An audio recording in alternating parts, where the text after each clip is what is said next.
What we were talking about, if you're just joining us in the radio audience, is the fact that Coach Blankenship talking about Broken Arrow, and just kind of reiterate, they are a good team. They have had a bunch of lopsided wins over some folks. And what do you tell your kids when you go into the locker room Friday night against what you said earlier was the best team in the state? Well, there's not a lot that you have to say because they watch the film. This is a very dominant team. They've been extremely well prepared, and they're playing at a high level. I think Broken Arrow is as confident and as efficient as I've ever seen them. And so you're going to face that. And so the thing that we look for is just opportunity. I mean, we're still in it. It's like I told our guys before, I'm kind of glad it's not a series. I don't know. I want to play Broken Arrow 4 out of 7 to have to win. Or 3 out of 5. Right. But we don't have to do that. That's what the playoffs are about. You get a one-shot playoff. We get one opportunity to go and tee it up and see how we're going to match up on Saturday night. All right, we're going to take a break and get regrouped here, and when we come back, we'll talk about Broken Arrow, what they bring to the table, and what all we're planning on for this Saturday night at H.A. Chapman Stadium. So stay with us. We're at Hideaway Pizza in Owasso. Again, news@InsideOwasso.com is the email address if you want to ask a question of Coach Blankenship tonight, or you can even ask one of the Bearded Wonder, Steve Mowry, this evening if you want to talk a little bit about the history of Owasso sports. So we'll be back right after this. You're listening to the Bill Blankenship Show on 100.1 KYFM.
We are at Hideaway Pizza in Owasso, East 96th Street and Highway 169, just in front of the Sam's Club. If you want to drop by, we've got plenty of pizza. We've got plenty of food left. It's a packed house here this evening. There's a lot of folks wanting to get their Hideaway on tonight. Now, we talked to Coach Blankenship about his favorites on the Hideaway menu. What does the Mowry family typically devour when you guys get here? We really like meat lovers. We like to do a lot of meat on ours. Renee likes the mushrooms and the and black olives on that too, and I'm fine with that.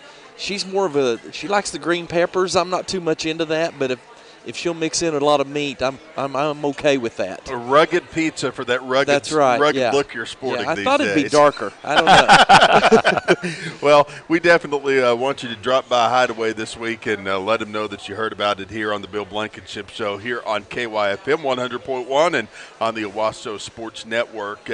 Coach, moving on to talk more about Broken Arrow and what they bring to the table. Of course, you've known David Alexander and how he operates for a long time now. And, you go back and you watch that game film. How much has changed since we played him in Week 3?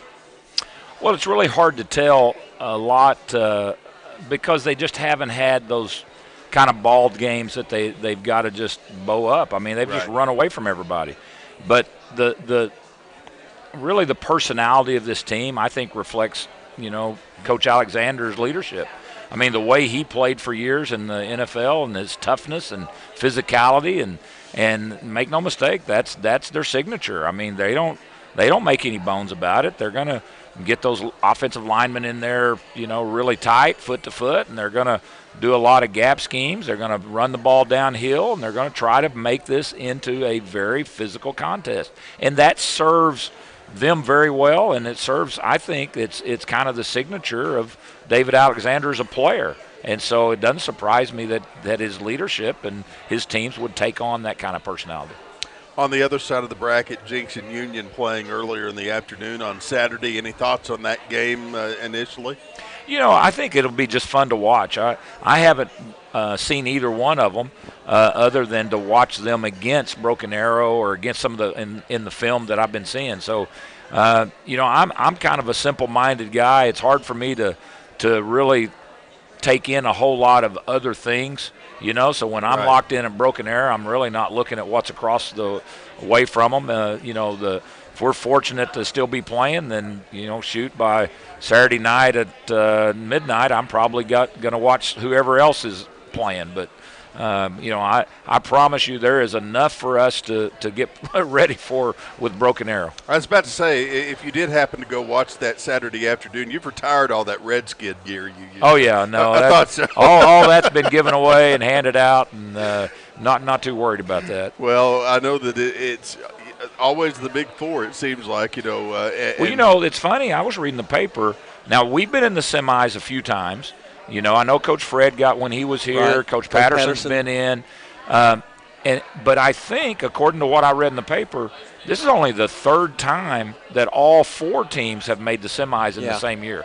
Yeah, usually there's been like a Muskogee team that used to sneak in that was really good in under Ron Lancaster and some of those teams. And then an occasional West Side team, Enid with Austin Box, who was tremendous I think Norman North got in there once or twice. Was as well. Well, yeah, they eliminated us in a semifinal game, and Edmond Santa Fe has made a run too. So it hasn't happened as often as probably we would like, because when you talk like that, we're typically the odd team out. Yeah, but this is the second year in a row that it's been an all-East semifinal, and that certainly is something we can be proud of on this side of the state.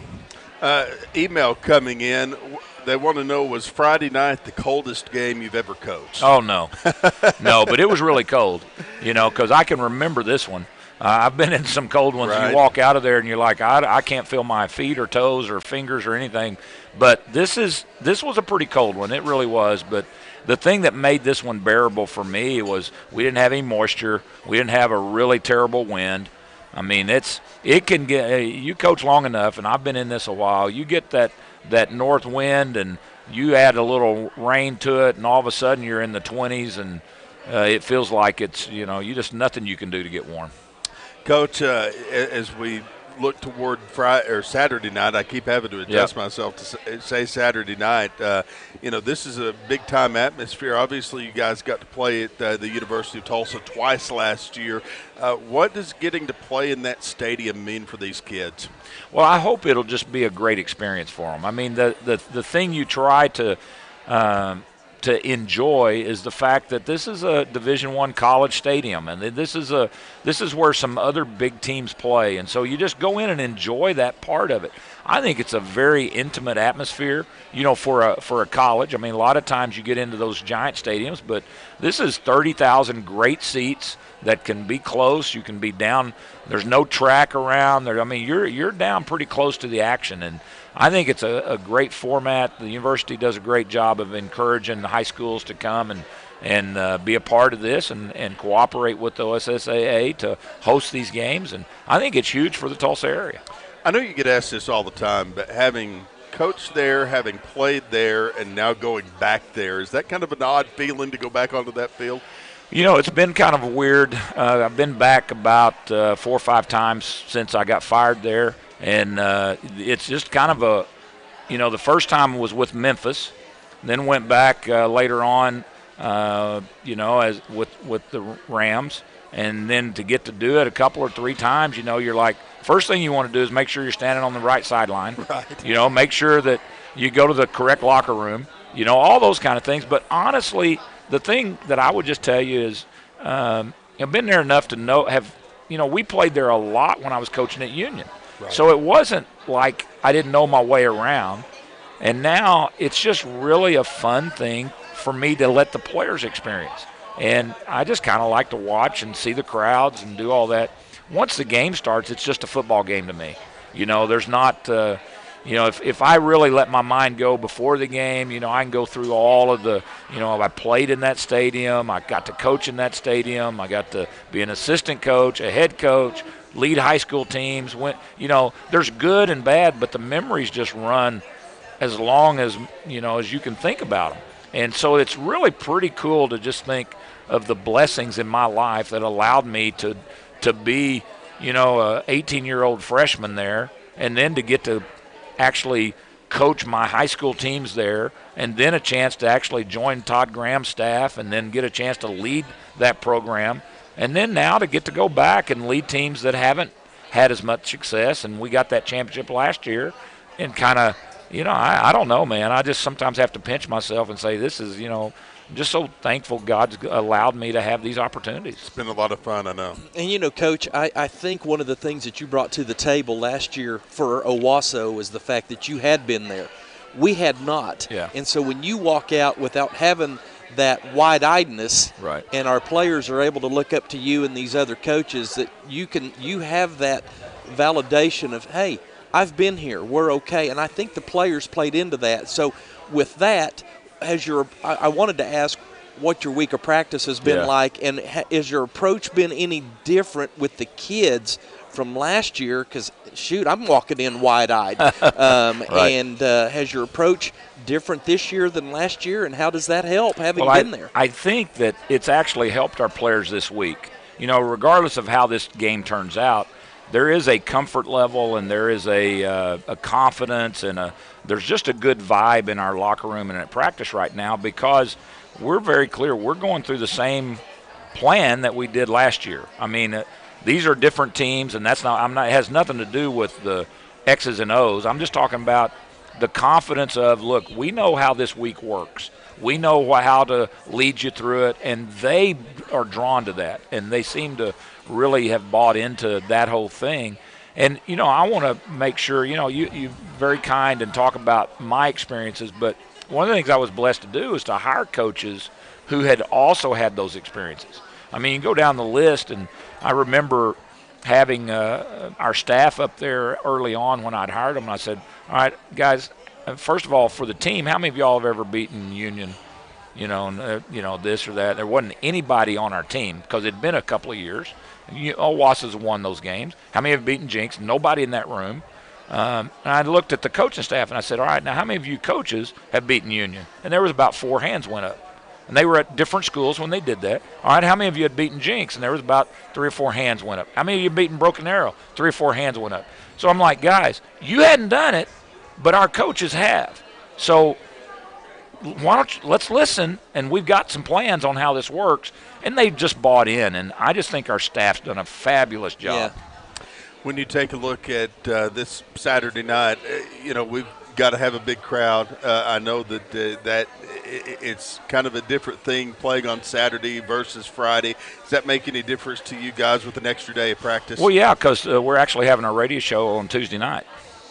So you have to think about this. We just finished Tuesday practice. Right. Now, that's crazy, and we have this thing, and I'm talking to our kids about, this is a great week because we get to have 2 Wednesdays. And we go, at Owasso, we spell Wednesday Winsday. And so our Tuesday is actually Tuesday as far as school's concerned, but it's Wednesday. So today is Wednesday, so we actually have this Wednesday, but tomorrow is going to be our Wednesday practice. And so, all these things are probably weird, but I think it's good to have some routine to keep you kind of in a place of comfort. And, we're not so funky that we worry about our socks and our underwear and all that stuff doing the same all the time. Maybe sometimes, but yeah. Hey, we still won after I got my hair cut last week. I just want to point that out. Well, that covered it for you. Yeah. So, it's going to be a good game on Friday night or on Saturday night. I got to get used to saying that. Yep. Talk about who we're going to see out of Owasso, players to watch on both sides of the field. Well, I think it's just exciting to have them, for the most part back. I mean, I think Kewan Hayes back playing as well as he played in the first game. Took him a couple of weeks to get back up to speed, playing really well. Hilton Mosby seems to be as locked in as I've seen him and the D-line. It's good that he's at a healthy level. We haven't seen Aiden Odell in a while. He got in a little bit last week, and now he's finally practicing full speed. Good to have him back.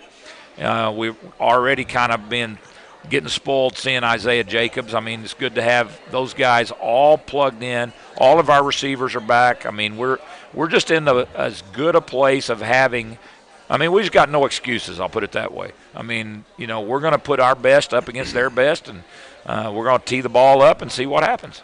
I just got an email from somebody wanting to ask you, you're really letting those folks from Stillwater borrow our football field Friday night.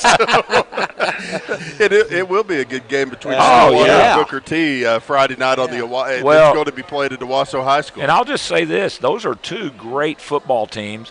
And if you just, don't have anything Friday night to do, you ought to come out and watch the game because Stillwater's undefeated.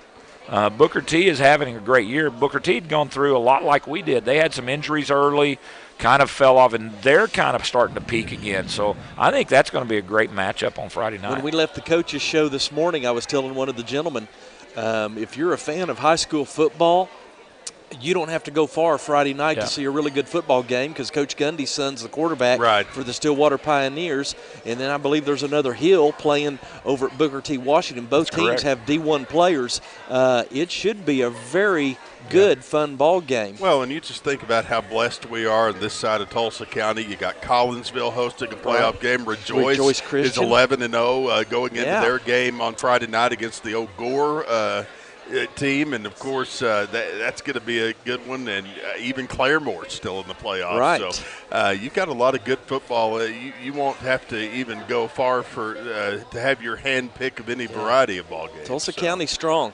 Absolutely. Well, Coach, final keys to victory for Friday or Saturday night, what are they?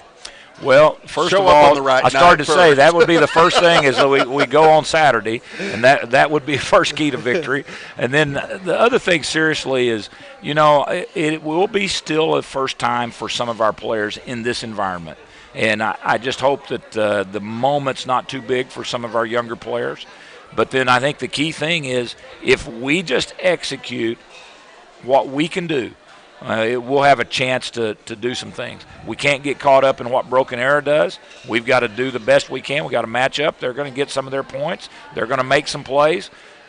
We got to accept that, but we've just got to be flying around playing at a high level with high energy. And if we do that, I think we got a good shot.